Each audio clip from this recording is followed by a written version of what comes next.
Yo, YouTube, what's up with your boy? Sports and Fitness Rants. I'm back, guys. Click that like button. Subscribe to my channel. What's up, y'all? Welcome back, guys. Welcome back. Got another great video for you guys today. As usual, man, we must continue to put some respect on Michael Jordan, man. Put some respect on his era.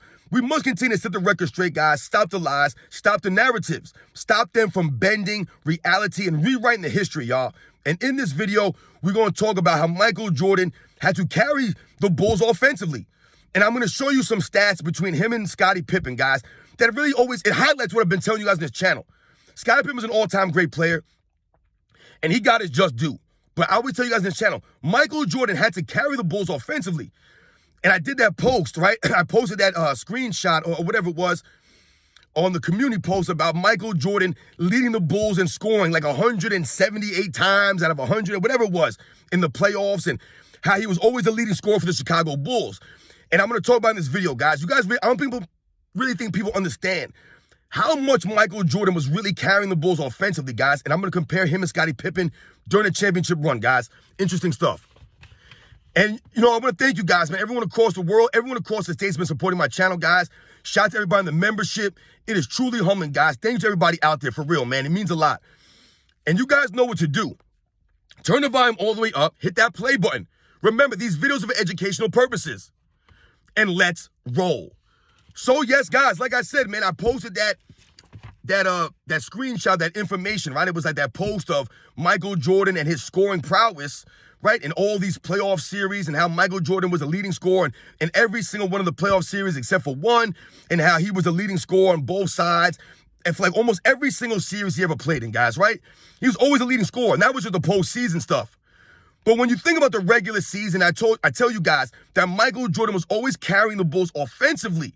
And I've told you guys on this channel, this is not a knock on any of his teammates. That's not taken away from them. What I'm trying to highlight and let you guys understand is that Michael Jordan never played with another scorer.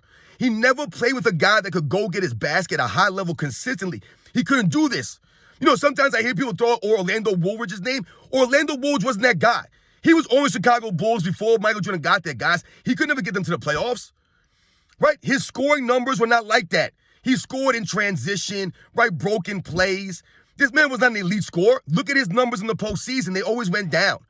Orlando Woolridge was not that guy, right? So miss him with the Orlando Woolridge stuff. He was not a scorer like that to a high level. He was not.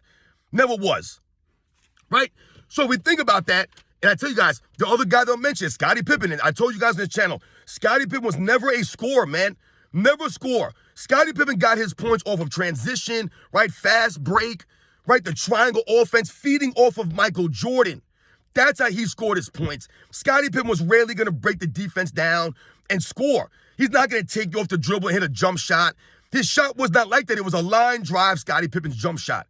It was. The man's barely a 70% free throw shooter, barely. He was never a scorer, right? And I did some digging into the numbers, guys. And I want you guys, I'm going to read these numbers off because this highlights what I'm talking about when I tell you guys, Michael Jordan had to carry the Bulls offensively. No question about it. Playing with guys like B.J. Armstrong, Horace Grant, Bill Cartwright, John Paxson, Scottie Pippen, Craig Hodges, Cliff Livingston, Steve Kerr, the Tony Kukoshes, Dennis Rodman, Luke Longley, Stacey King, Scott Williams, Scott Burrell, Bob Hansen, right? Bill Wennington. Any of those guys ring a bell? Ron Hart. None of these guys are scorers, man. None of these guys could score. Get their basket right at a high level whenever you needed it. They couldn't do it. They couldn't do it. Some of these guys could give you a little bit of scoring, 15 to 20 points perhaps, a Tony Kukoc, or maybe Scottie Pippen, right? But a lot of these other guys, they're liabilities, right? They fed off of Michael Jordan. Everyone fed off of Michael Jordan. The triangle offense, right? All the teams were game planning for Michael Jordan. They're double teaming Michael Jordan. They're leaving Paxson open. They're leaving B.J. Armstrong open, right? They're leaving Pippen open, right? Horace Grant, Ron Harper, Tony Kukoc. Everyone's feeding off of Michael Jordan on the offensive end. I told you guys in the postseason, Phil Jackson would run the offense through Michael Jordan in the post more than the regular season. They would always go to Michael Jordan in the post. He was their best post-up player. He was one of the best post-up players of his era. One of the greatest post-up shooting guards, if not the greatest post-up shooting guard in the history of the game. So when Michael Jordan's in the post and he's operating, teams are sending double teams, right? So Michael Jordan reads a double team, he makes a play. Either he spins baseline or he makes a quick move to the middle. He drops a pass off to another guy who's open. This is the Chicago Bulls feeding off of Michael Jordan. This is how these guys are able to score their 8 points, their 15 points, their 12 points. Right? Scottie Pippen. So let's think about this, guys. Now, I wrote down for the championship years, guys, just for the championship years when Scottie Pippen was at his peaks, right? Not before when he wasn't a starter in 88 and 89 or 90 when he was just coming into his own.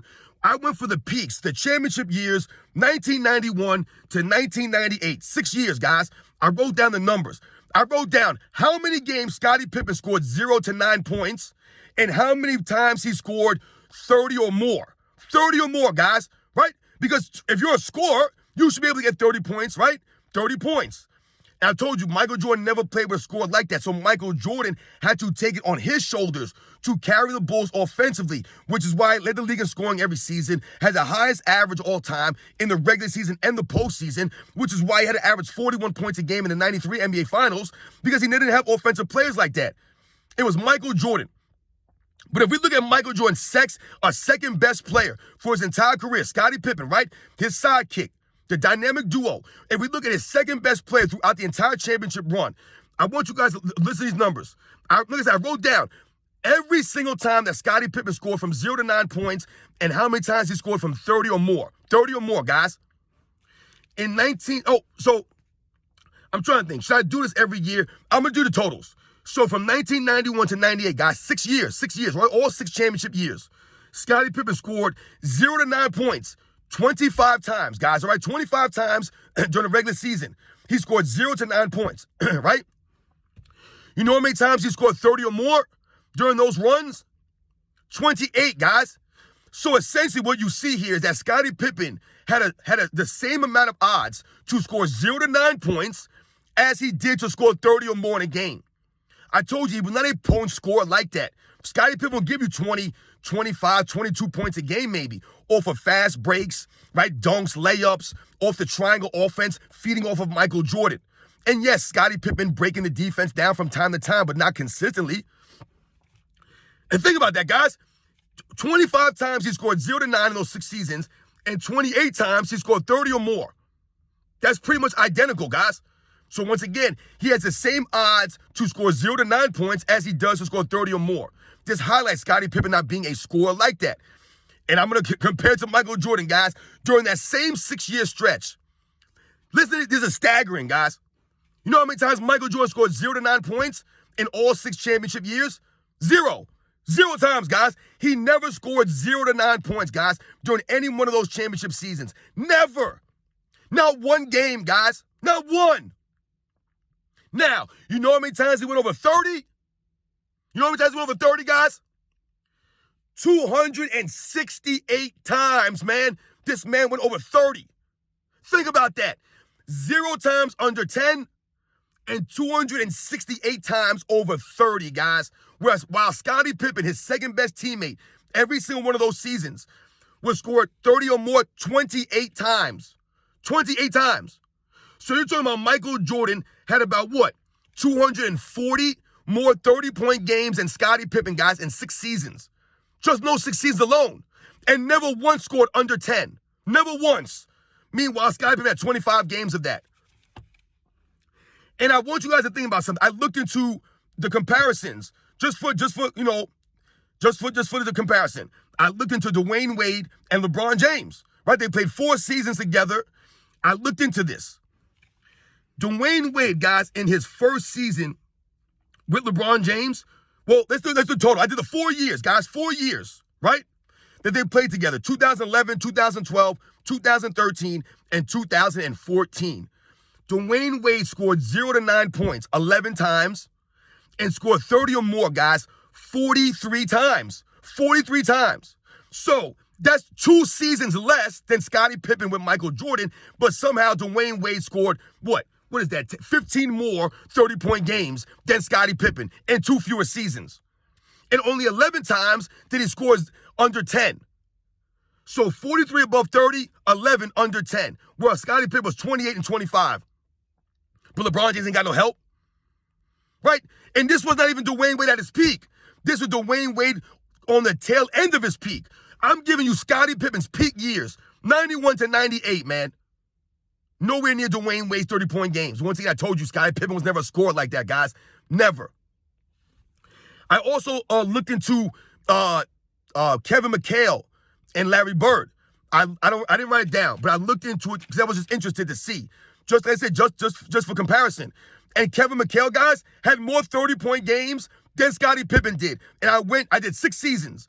I believe I did from 84 to 89. I think that's what it was. 84, 85, 86, 87, 88. Yeah, 84 to 89. Those 6 years with Kevin McHale and Larry Bird, they won 2 championships during that window. This is when Kevin McHale was in his prime, making all-star team, 6 Man of the Year awards. Kevin McHale had more 30-point games, guys, than Scottie Pippen did in the same amount of time, 6 seasons. He had more 30-point games, and he had, I want to say, fewer games of 0 to 10, of under 10, excuse me. Kevin McHale. Does anybody think Kevin McHale as a scorer like that? No, but somehow Kevin McHale was able to score more 30-point games than Scottie Pippen was. Kevin McHale's career high, I believe, is 54 or 57 points. Scottie Pippen's is 47. So, once again, this highlights that Michael Jordan was playing with guys who were not scorers like that, but was still able to capture 6 championships by carrying the Bulls offensively, guys. Remember, he carried the Bulls offensively. These are the facts. You guys know the deal, man. Once again, Scottie Pippen had 28 games of 30 or more during the championship run in the regular season, and we all know it's a lot less in the postseason. It's a lot less in the postseason, guys. The numbers got worse in the postseason for Scottie Pippen because he was never a scorer. So when the defenses got tougher, Scottie Pippen folded up. This is why Michael Jordan had to average more points in the postseason, right? His average in the regular season is what, 30? His postseason average is what, 33? This is why. Scottie Pippen was scoring less. Horace Grant was scoring less. Kukoc, Harper, Longley, Rodman, Grant, B.J. Armstrong, Cartwright, all these guys were not scorers, man. Michael Jordan was carrying these guys offensively. Not saying that he carried them on both ends, right? Scottie Pippen was a great defensive player. Horace Grant, these guys played defense. These guys gave effort, man. Right? They hustled out there. But offensively, when it comes to scoring the ball, Michael Jordan had to carry them. Everyone fed off of Michael Jordan, the triangle, right? And it was Michael Jordan who had to, like I said, lead these guys. He never played with another guy. He can never just like, hey, man, Scottie, I need you to carry us tonight. No, it wasn't never like that. It says Scottie Pippen had the same chances to score under 10 that he did to score above 30.